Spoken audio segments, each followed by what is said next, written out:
countdown for blast off. X minus 5, 4, 3, 2, X minus 1, fire.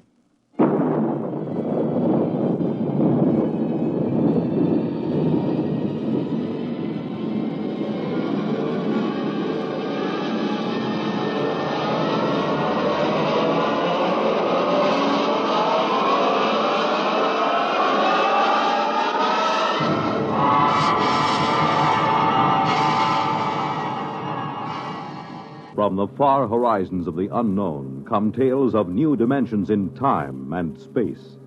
These are stories of the future, adventures in which you'll live in a million, could be years, on 1,000 maybe worlds. The National Broadcasting Company, in cooperation with Galaxy Science Fiction Magazine, presents X minus 1.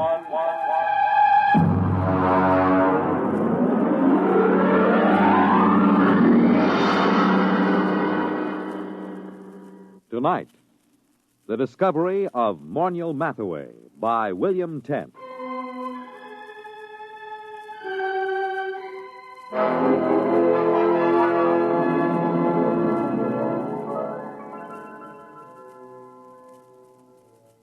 Everyone is astonished at the change in Morniel Mathaway since he was discovered. Everyone, that is, but me. They remember him as an unbathed and untalented Greenwich Village painter who began almost every second sentence with I and ended every third one with me. You see, I understand the change in him, because I was there the day he was discovered. We were talking about his discovery that day. I was sitting carefully balanced on the one wooden chair in his cold little Bleecker Street studio, because I was too sophisticated to sit in the easy chair. Come on, Dave. Take a comfortable seat. Oh, no, Morny. Oh, no. I know about that chair. Now, what do you mean? It's the only comfortable chair in the room. Yeah, I know. Look at it. Broken down springs, very high in the front and low in the back. Sure, it conforms with the position of the spine. Yeah, sure. And when you sit in it, things begin sliding out of your pockets. Loose change, keys, wallets, anything. What do you do, Morniel? Pay the rent on your studio with that easy chair? Well, as a matter of fact, it is rather profitable. And that's why I'll sit on the wooden chair, if you don't mind. Oh, now, don't be bourgeois. Well, I notice you always sit on the bed. That's because I'm a good host. I see. Well, how's the painting going? Oh, great, fabulous. You sell any paintings? No. You know, Dave, I can't wait for the day when some dealer, some critic with an ounce of brains sees my work. I can't miss, Dave. I know I can't miss. I'm just too good.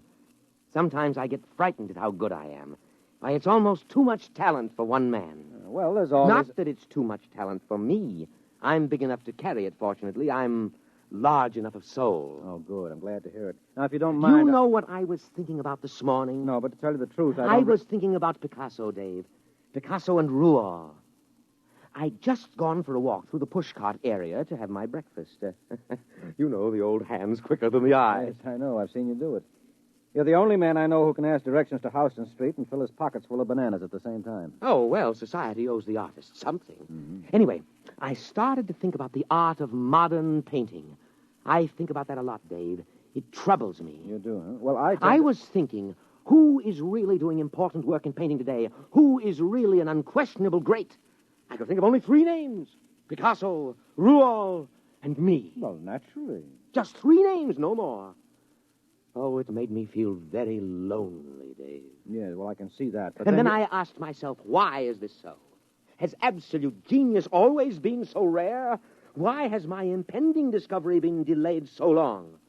Oh, I thought about it for a long time, Dave. I thought about it humbly, carefully, because it's an important question, and this is the answer I came up with.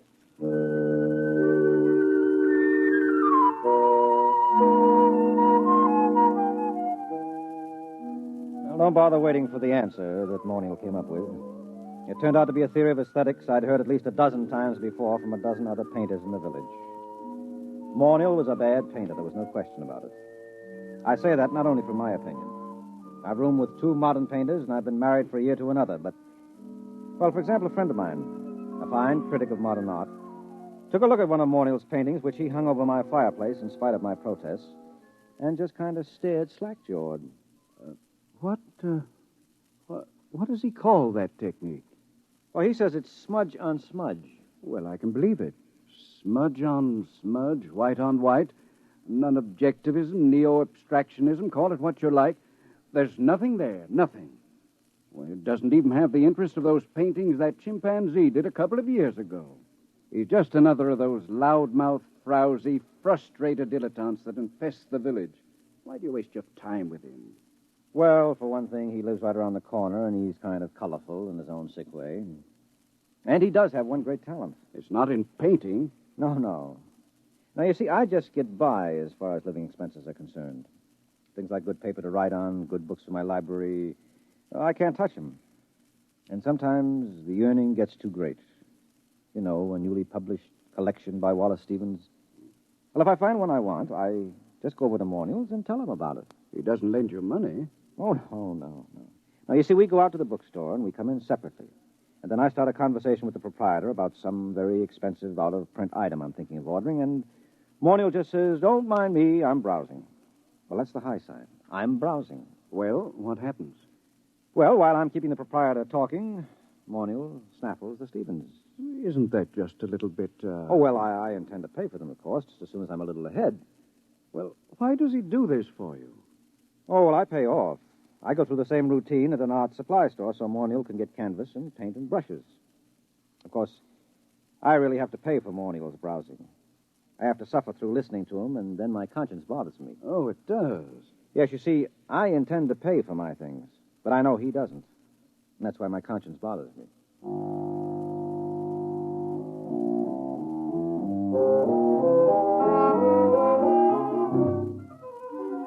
Well, here he was the day he was discovered, sitting in his room, and Morniel was running on about his own genius. No, I can't be as unique as I feel.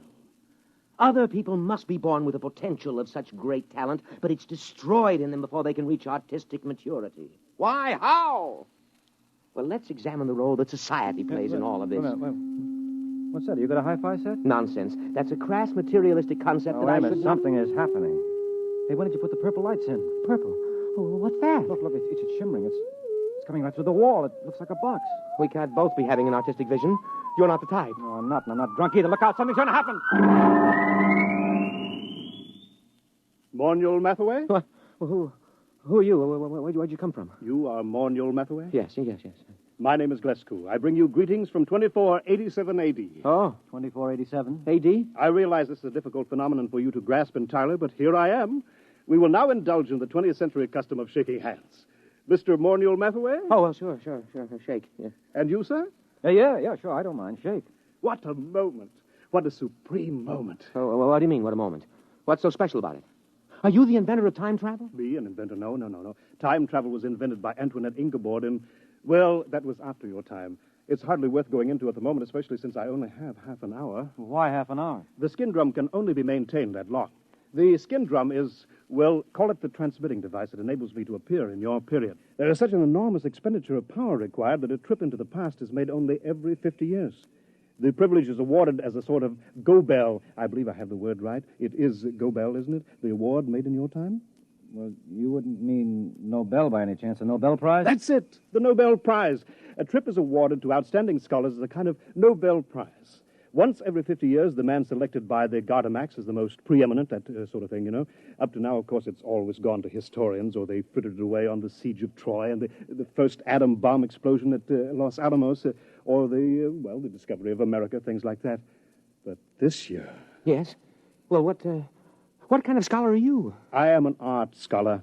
My specialty is art history, and my special field in art history is... What? You, Mr. Mathaway. In my own period, I may say without much contradiction, I am the greatest living authority on the life and works of Morniel Mathaway. My special field is you. Dave, did you hear that? Dave! I heard. Do you mean that I'm famous? That famous? Famous? You, my dear sir, are beyond fame. You are one of the immortals the human race has produced. That famous? That famous. Who is the man with whom modern painting in its full glory is said to have definitely begun? Who is the man whose designs and color have dominated architecture for the past 5 centuries? Who is responsible for the arrangement of our cities, the shape of our artifacts, the texture of our clothing? Me. You. No other man in the history of art has exerted such a massive influence over design. To whom can I compare you, sir? To what other artist in history can I possibly compare you? Rembrandt? Da Vinci? Rembrandt and Da Vinci in the same breath as you. That's ridiculous. They lacked your universality, your taste for the cosmic. Wow. Mr. Glasgow, excuse me. Do you happen to know of a poet named David Danziger? Did much of his work survive? Is that you? Yes, that's me. Dave Danziger? Well, no, I don't think so. The only poet I can remember for this time and this part of the world is Peter Tebb. Tebb? Never heard of him. Then this must have been before he was discovered. But you see, I am an art scholar. Well, you see, checking my chronometer, I see my time is getting short. But it is an overwhelming delight for me to be standing in your studio, Mr. Mathaway, and looking at you at last in the flesh.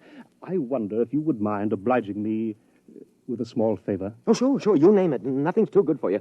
What do you want? I wonder, I'm sure you don't mind, could you possibly let me look at your painting? The one that you're working on at this very moment. Well, sure. I have one right over here. Just, I'll pull the easel around. There you are. I intend to call this Figured Figurines number 29. Oh, but this... What's the matter? Well, surely this isn't your work, Mr. Mathaway? Yeah. It's my work, all right. Figured Figurines number 29. Recognize it? No, I do not recognize it, and that is a fact for which I am extremely grateful. Could I see something else, please? Something a little later. Well, that's the latest. Everything else is earlier. Here, you might like this. Now, I call this Figured Figurines number 22. I think it's the best of my early period. Oh dear. You know, well, this looks like smears of paint on top of other smears of paint. Right. Only I call it smudge on smudge. But you probably know all about that, being such an authority on me. And now, here we have Figured Figurines number 12. Do you mind leaving these figurines, Mr. Mathaway? I'd like to see something of yours with color and form. Well, I haven't done any real color work for a long time. Oh, wait a minute. Wait. I have one over here somewhere, an old canvas. I was going to paint over it. Here we are. This is one of the few examples of my mauve and mottled period that I've kept. Oh, right. I can't imagine why. It's positively, Oh, dear. Oh, now, wait a minute. Let me show you some of my intestinal period. Here. Here's a particularly good one. It's called Large Intestine Rampant. You like it? Oh, please. I think I'd like to sit down. Well, take the comfortable chair. And here's another one called Small Intestine Incisive. Oh, it's rather good, don't you think? I managed to avoid completely any definite line. You notice that? I don't suppose you have a drink of Glafax. Oh, no, of course you don't. It hasn't been invented yet. Oh, now here's one that's bound to be great. It's one of my earlier smudge on smudges. It's called Fly Ash. I painted it by coating the canvas with slow-setting glue and leaving it out on the window for about 2.5 hours. Notice the delicate deposit of soot. Oh, please. Please, Miss Mathaway, please. Oh, I've got lots more. You know, I don't understand this. All these canvases, this is obviously before you discover yourself and your true technique. But I'm looking for a sign, a hint to the genius that is to come, and I find... Well, how about this one? Here. Oh, please. Oh, take that away. Oh, dear. Oh, dear, no. Oh, look, I'll have to leave soon. I don't understand this at all. Let me show you something here, gentlemen. Here, a pocket edition of the source book. The complete paintings of Morniel Mathaway, 1928-1996. Were you born in 1928? Yep. May 23rd, 1928. Here, look at the first painting. Well, that's beautiful. I mean, the color, that's incredible. Oh, well, that stuff. Well, why didn't you tell me you wanted that kind of stuff? You mean you have paintings like this, too? No, not paintings. One painting. Oh, I did it last week as a sort of an experiment, but I wasn't satisfied with the way it turned out, so I gave it to the girl downstairs. Would you like to look at it? Oh, yes. Very much. Well, here, I'll just toss your book on the bed. Come on, it won't take a minute or two.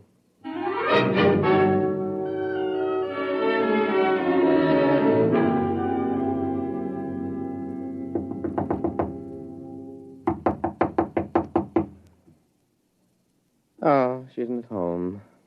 I thought she'd be home now. Oh, I did so want you to see that painting. I want to see it. I want to see anything that looks like your mature work. But time is getting short. The chronometer I'll shows... tell you what. Anita here has a couple of cats that she asked me to feed when she's away for a while. So she's given me the key to her apartment. Suppose I, browse upstairs and get it.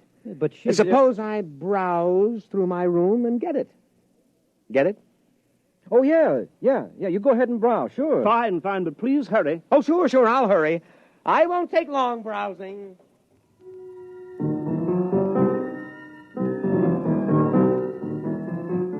Well, that was it, the high sign. I'd seen Morniel Mathaway in action too many times as a shoplifter not to understand it. He was going upstairs to lift that book that he'd dropped on the bed. I knew he hadn't ever painted a picture like the one in the book, but he would now. Only he wouldn't paint them. He'd copy them. Well, I started talking automatically. You, paint yourself, Mr. Glasgow? No. Of course, I wanted to be an artist when I was a boy. I imagine every critic starts out that way, but I found it far easier to write about paintings than to do them. Once I began reading the life of Morniel Mathaway, I knew I had found my field. Not only do I empathize closely with his paintings, but he seems so much like a person I could have known and liked. That's one of the things that puzzles me. He's quite different from what I had imagined. Yes, I'll bet he is. Of course, history has a way of adding romance to an important figure. Mm-hmm. Oh, dear, I'm running out of time here. Do you think you'll be back with the key soon? I've practically no time left. I've just got to get upstairs to the time translator. I just can't wait. I'll have to hurry now. Oh, dear, I did want to see an original Mathaway. I did want to. Mr. Mathaway, Oh! What's the matter? The time translator, it isn't here. It's gone. The book is gone, too. And Mathaway, he stranded me here. He must have figured out that getting inside and closing the door made it return. Yeah, he's a great figure. And he'll probably figure out a very plausible story to tell the people in your time to explain how the whole thing happened. Why should he work his head off in the 20th century when he can be an outstanding hero-worship celebrity in the 25th? So what will happen if they ask him to paint merely one picture? Oh, he'll probably tell them he's already done his work and feels he can no longer add anything of importance to it. He'll no doubt end up giving lectures on himself. Don't worry. He'll make out. It's you I'm worried about. You're stuck here, aren't you? Are they likely to send a rescue party after you? No. Every scholar who wins the award has to sign a waiver of responsibility in case he doesn't return. No, I'm stuck here. Tell me, is it very bad living in this period? Well, not so bad. Of course, you'll need a Social Security card, and I don't know how you go about getting one at your age, and, well, the immigration authorities may want to question you since you're sort of an illegal alien. Oh, dear, that's awful. Wait a minute. It needn't be. I'll tell you what.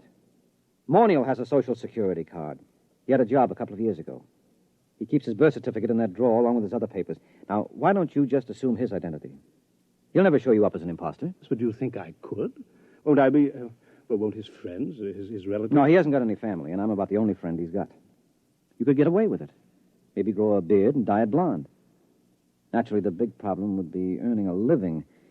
Being a specialist on Mathaway and the art movements derived from him wouldn't get you set an awful lot right now. But I could paint. I've always dreamed of being an artist. I don't have much talent, but there are all kinds of artistic novelties I know about, all kinds of graphic innovations that don't exist in your time. Surely that would be enough, even without talent, to make a living for me on some third or fourth-rate level.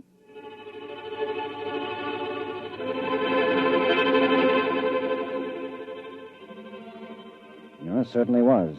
But not on a third or fourth-rate level. Mr. Glasgow, that is Morniel Mathaway, is the finest painter alive today and the unhappiest. After his last wildly successful exhibition, I remember he said to me, "What's the matter with all these people praising me like that? I don't have an ounce of real talent in me. All my work is completely derivative. I've tried to do something, anything that was completely my own, but I'm so steeped in Mathaway that I can't seem to make my own personality come through. And those idiotic critics go on raving about me, and the work isn't even my own." Well, then whose is it? Mathaway's, of course. We thought there couldn't be a time paradox. I wish you could read all the scientific papers on the subject. They fill whole libraries because it isn't possible that time specialists argue for a painting to be copied from a future reproduction and so have no original artist. But that's what I'm doing. I'm copying from that book by memory. Look, Glasgow, that is Mathaway. Don't knock yourself out. But it's dishonest. No, it isn't. You're deliberately trying not to copy those paintings. You're working so hard at it that you refuse to think about that book or even discuss it. As a matter of fact, when I tried to get you to talk about it a little while ago, you couldn't actually remember it. That's true. That's true. You're the real Morniel Mathaway, and there's no paradox. You're actually painting those pictures. You're not copying them from memory. I know in my heart that they're not mine. All right, I'll forget it.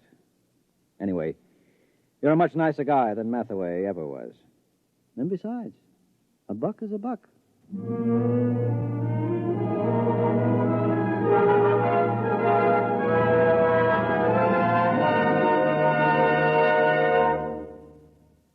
have just heard X-1, presented by the National Broadcasting Company in cooperation with Galaxy Science Fiction Magazine, which this month features Lulu by Clifford D. Simak, a story which demonstrates that a spaceship should be a darb, a smasher, a pip, a beaut, but man all battle stations if it ever becomes a sweetheart of a ship. Galaxy Magazine, on your newsstand today. Tonight, X-1 has brought you The Discovery of Morniel Mathaway, a story from the pages of Galaxy written by William Tenn and adapted for radio by Ernest Kenoy. Featured in our cast were Leon Janney as Mathaway, Guy Repp as the critic, Wendell Holmes as Glescu, and Les Damon as Dave. Your announcer, Fred Collins. X-1 was directed by Daniel Sutter and is an NBC Radio Network production.